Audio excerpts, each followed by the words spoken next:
इसका क्या इम्पैक्ट है? अभी हमारे पहले जो स्पीकर बोल रहे थे, उनको माननीय प्रधानमंत्री जी ने क्या किया पिछले 10-11 साल में, शायद उसके बारे में वो पूर्णतया समझते नहीं है या समझाना नहीं चाहते, या अपोजिशन का जो रोल है सभी बात का विरोध करना, वही विरोध करना चाहते। ये 1876 का एक्ट है और इस बीच में भारत सरकार ने इस सदन की जानकारी के लिए 1876 के एक्ट के बाद 3 बार इंटरनेशनल कमिटमेंट किया। एक 1921 में जब अंग्रेज यहां थे, ब्रसेल्स का समझौता हुआ और उसने कहा कि लैंडिंग बिल के ड्राफ्ट को हम बदलेंगे। और दूसरा, जब कांग्रेस की सरकार थी, जनता पार्टी की सरकार, पहले 1978 में और फिर 1989 में जब राजीव गांधी जी थे, उन्होंने इंटरनेशनल फोरम पर यह बातें कही कि लैंडिंग के बारे में जो वाहन पत्र है, जिसके बारे में कि लाना ले जाना, सामान कैसे, किसकी डिलीवरी होगी, कौन उसका मालिक होगा, उसके लिए हम एक्ट में संशोधन करेंगे। और 1992 में फाइनली नरसिम्हा राव ने उस एक्ट पर साइन किया। 1921 से लेके आज तक 2025 तक किसी भी सरकार ने यह नहीं सोचा कि 1876 के इस एक्ट को बदलना है। अभी रिपीलमेंट की बात हो रही थी सभापति महोदय, इस सदन की जानकारी के लिए, मैं उसमें पढ़ना नहीं चाहता था, लेकिन प्रेमचंद्रन जी आपके जानकारी के लिए, क्योंकि आपने कहा कि सरकार वाहवाही लेती है कि 1500 बिल उसने पास कर दिए, मतलब रिपील कर दिए, खत्म कर दिए अंग्रेजों के समय के। मैं आपको केवल 1874 का, इस सदन की जानकारी के लिए और इस देश की जानकारी के लिए, 1874 में एक बिल अंग्रेज लेकर आए, ड्रामेटिक एक्ट बिल, क्योंकि उनको यह लगता था कि आजादी के आंदोलन, जो ये ड्रामा है, जो नाटक है, जो गीत है, ये जो गाया जाता है, सड़क पर उतरकर जो लोग गाते हैं, ये देशद्रोह है। और उन्होंने एक ड्रामेटिक एक्ट बिल बनाया 1874 में, जिसमें यह कहा जाता था कि 10 लोग यदि सड़क पर डांस करते हुए, गाते हुए, नाचते हुए, ड्रामा करते हुए यदि मिलेंगे, उन सबों को जेल हो जाए। उस एक्ट के आधार पर सभापति महोदय, क्या आपको नहीं लगता कि दुल्हा जो है वो बारात के साथ जेल चला जाता? 1876 का एक्ट था, 2024 में हमारे प्रधानमंत्री जी ने बदला। क्या इस देश को यह पता है कि इस तरह के एक्ट हमने बनाए? बांस जो कि प्रत्येक घरों में होता है, वो घास है, उसको हमने वृक्ष बना दिया। पूरा का पूरा नॉर्थ ईस्ट की इकोनॉमी जो है बांस पर चलती थी। यह भी 150 साल से एक्ट था। क्या इसमें गरीब परेशान नहीं हो रहा था? क्या उसको रिपील नहीं कर देना चाहिए था? ये 2 एक्ट मुझे लगता है कि सदन के लिए और ये देश के जानकारी के लिए है कि 1500 एक्ट जो हमने बदले हैं, उसमें से किस किस तरह के घटिया कानून अंग्रेजों के द्वारा बनाए हुए थे और उसको बदलने की आवश्यकता पड़ी। वैसा ही 1876 का एक्ट है। अब आप समझिए कि पूरा, अभी बिजनेस एडवाइजरी कमेटी की मीटिंग थी, आज ही चर्चा चल रही थी कि हम टैरिफ पर बात करना चाहते हैं। यहां कांग्रेस के युवराज आकर बात करेंगे कि उस पोर्ट पर जो है पकड़ा गया, ड्रग्स पकड़ा गया, वो पोर्ट ऐसे हो गया, वो पोर्ट ऐसे हो गया। कभी आपने सोचा कि 26/11 कैसे हो गया? बॉम्बे में इतनी बड़ी दुर्घटना हो गई, कभी उसके बारे में आपने सोचा कि आपके पास क्या अधिकार, ये लैंडिंग बिल है क्या आखिर? इस साल से लेके पिछले साल, पिछले 4-5 साल में यदि आप देखेंगे तो इस देश में लगभग 50,000 करोड़ का ड्रग्स जो है पकड़ा गया। ड्रग्स, हेरोइन ड्रग्स, जो हमारे युवाओं को नुकसान पहुंचा रहा है। यदि आप बायलैटरल की बात करेंगे तो हम कहते हैं कि टेलीकॉम मैन्युफैक्चरिंग हमारा बढ़ रहा है और चाइना जो है, चाइना से गुड्स नहीं आना चाहिए। आप कहते हैं सिंगल प्लास्टिक यूज जो है हमको बंद कर देना चाहिए। आप ये कह रहे हैं कि मिनिमम इंपोर्ट प्राइस हमने लगा दिया। स्टील सेक्टर में जो डंपिंग यार्ड हमने यहां बना दिया है, वो यहां नहीं आना चाहिए। एग्री? हम आपके सारे बात से सहमत हैं कि अमेरिका यदि टैरिफ यदि लगाएगा तो हमारा व्यापार जो है दूसरे जगह बढ़ना चाहिए और उसके लिए अपना देश बनाना चाहिए, हमारे यहां मैन्युफैक्चरिंग सेक्टर को बढ़ाना चाहिए। कांग्रेस के जो लीडर ऑफ द अपोजिशन है राहुल गांधी साहब, उन्होंने बहुत कहा कि आपको मैन्युफैक्चरिंग के बारे में कुछ नहीं पता है। एग्रीड, हमको कुछ नहीं पता है भैया, लेकिन कभी ये लेडिंग बिल तो पढ़ लेते कि हमने क्या किया। आज आप समझिए कि आप किसी कंट्री के साथ, जैसे पाकिस्तान के साथ हम अपना व्यापार नहीं करना चाहते, पाकिस्तान को हम दुश्मन देश मानते हैं और पाकिस्तान के साथ हमने व्यापार रोक दिया। चाइना के साथ हम अपना बिजनेस नहीं बढ़ाना चाहते, हमारे सिक्योरिटी का सवाल है, हमारे मैन्युफैक्चरिंग का सवाल है। टेक्सटाइल में हम पूरी दुनिया में आज जिस तरह से बांग्लादेश के हालात हैं और पूरे चाइना के हालात हैं, हम टेक्सटाइल के साथ बढ़ना चाहते हैं। लेकिन यदि बढ़ना चाहते हैं आप, तो यदि शिपिंग संघाई पोर्ट से हुआ और संघाई पोर्ट सिंगापुर चला गया, यदि किसी आदमी ने चाइना से टेक्सटाइल को हमारे यहां के लिए भेजा और उसने कहा कि ये सिंगापुर जाएगा और सिंगापुर से नाम बदलकर वो फिर यदि हिंदुस्तान आ जाएगा, तो हम तो कहेंगे कि इसका जो डेस्टिनेशन पोर्ट है, डेस्टिनेशन पोर्ट है, वो तो सिंगापुर है। उसी तरह से ऑयल के बारे में मान लीजिए कि कई एक देशों के साथ हमने, अभी सीरिया को हमने बैन किया हुआ है, लीबिया को हमने बैन किया हुआ है। हमारे यहां फर्टिलाइजर की बहुत कमी है। फर्टिलाइजर का जो जिससे बनता है फर्टिलाइजर, चाहे नाइट्रेट हो चाहे फॉस्फेट हो, ये यदि आता है तो उसमें कई एक जगह बैन है। तो जो पोर्ट है, कहां से ये कंसाइनी को दिया गया, कहां शिप पर ये लोड हुआ, कितना केजी लोड हुआ, कहां से ये शिप कहां गया, उस शिप से फिर वो भारत में किस तरह से आया, या भारत में जो लोड हुआ। जैसे मैं आपको बताऊं कि ब्लैक मनी की बहुत बात होती है इस देश में।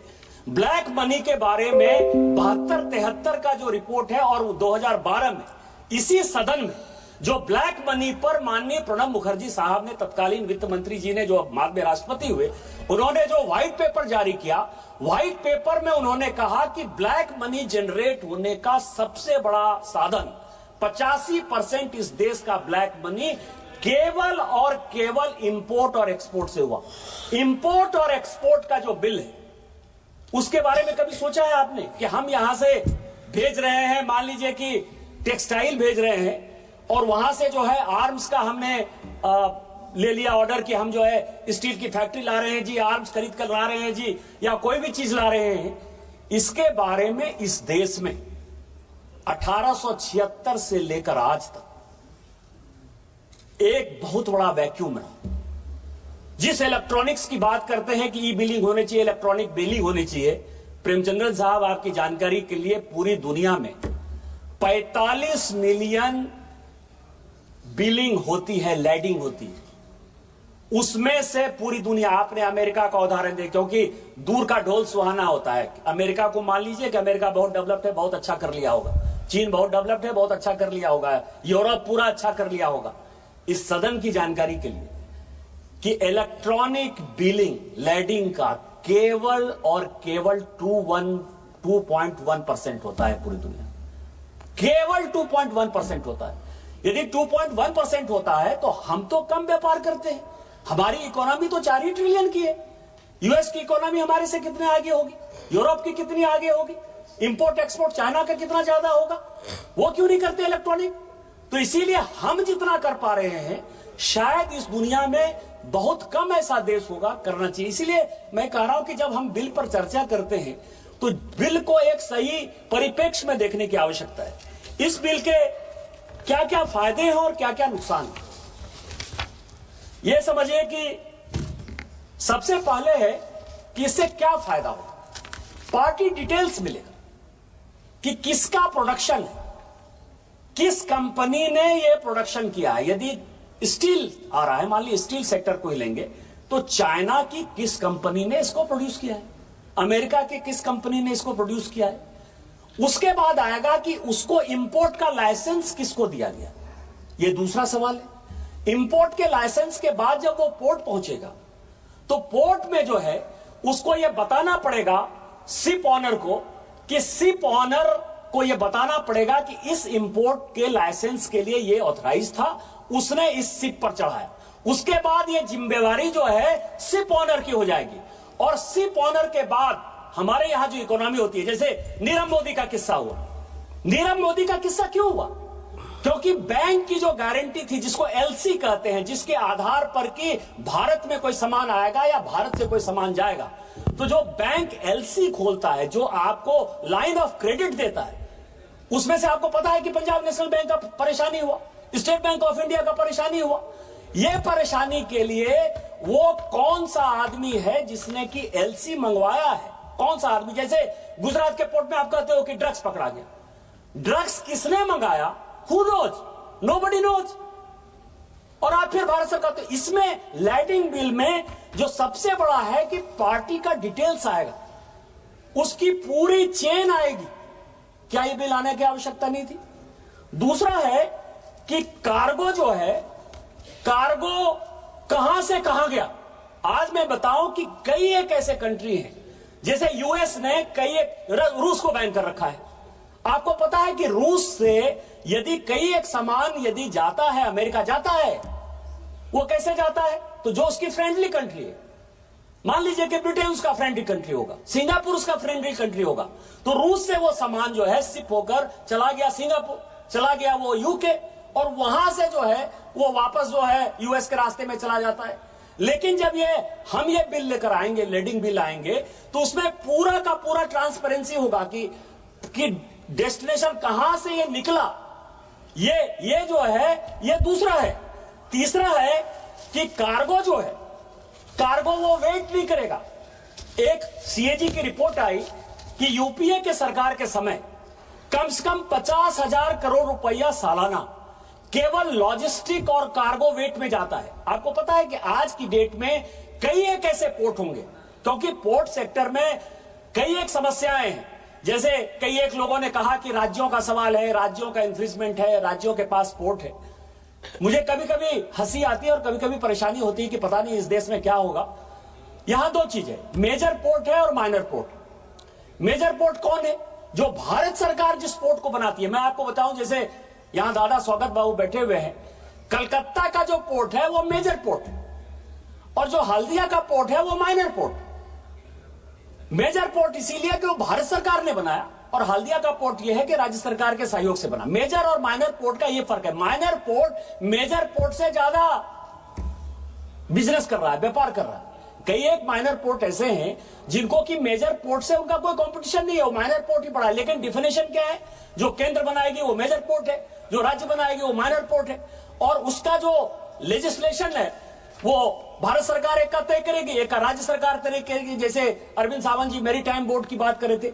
लेकिन जो कस्टम एक्साइज है, जो 5 किलोमीटर के बाद इंटरनेशनल बॉर्डर है, जाने और अनजाने इंटरनेशनल बॉर्डर पर भारत सरकार का ही अधिकार है। भारत सरकार ही उन चीजों को देखेगी। भारत सरकार ही, मान लीजिए कि कई एक ऐसे हैं, पनामा कैनाल से लेकर स्वेज कैनाल तक हमेशा इंटरनेशनल लड़ाई होती रहती है। इंटरनेशनल लड़ाई होती है तो कौन सा कार्गो कहां जा रहा है, कहां आएगा, यह डिटर्मिनेशन स्कोर करेगा। भारत सरकार जो है इसको सिक्योरिटी कैसे देगी। तो इस आधार पर जो वेटिंग है, कई एक कार्गो जो है कई एक पोर्ट पर हमेशा जो वेट करते रहते हैं, इस एक्ट के बाद, लैंडिंग एक्ट के बाद, उसमें एक बड़ी ट्रांसपेरेंसी आ जाएगी। मैं केवल 2-4 मिनट में खत्म करूंगा क्योंकि बोलने वाले बहुत लोग नहीं थे, इसीलिए। इसके बाद टर्म्स ऑफ पेमेंट, मैंने जैसे कहा कि एलसी यदि खोलते हैं कई एक बैंकों के साथ जो है कि सामान यहां आ जाता है और सामान लेने को तैयार न होते हैं, या क्वालिटी जो है उसकी इतनी खराब होती है, जैसे हम ही यहां से भेजते हैं तो मान लीजिए यूएस किसी चीज को रोक देता है, सिंगापुर किसी चीज को रोक देता है, यूरोप किसी चीज को रोक देता है कि हम उस तरह का नहीं कर सकते हैं, तो जो टर्म्स ऑफ पेमेंट है वो पहले से निर्धारित होगा। वो सीपर पर, कंसाइनी पर जो है इस लैंडिंग एक्ट के बाद, क्योंकि ये बिल जो है वो इंटरनेशनल एक्ट 1878 का जो हमने साइन किया है उसके आधार पर ये बना है, तो वो तय हो जाएगा। उसके बाद जो मैंने सबसे बड़ा इंपॉर्टेंट जो इसमें डेवलपमेंट है कि जो बिलिंग है, बिलिंग जिनके साथ हमारे आज के डेट में क्या हुआ है कि 3-4 एग्रीमेंट भारत सरकार ने लगातार किए हैं। एक तो बायलैटरल एग्रीमेंट हमने स्टार्ट किया है कि एक देश के साथ दूसरे देश का क्या रिलेशन, बस 4-5 मिनट में खत्म करूंगा सभापति महोदय केवल।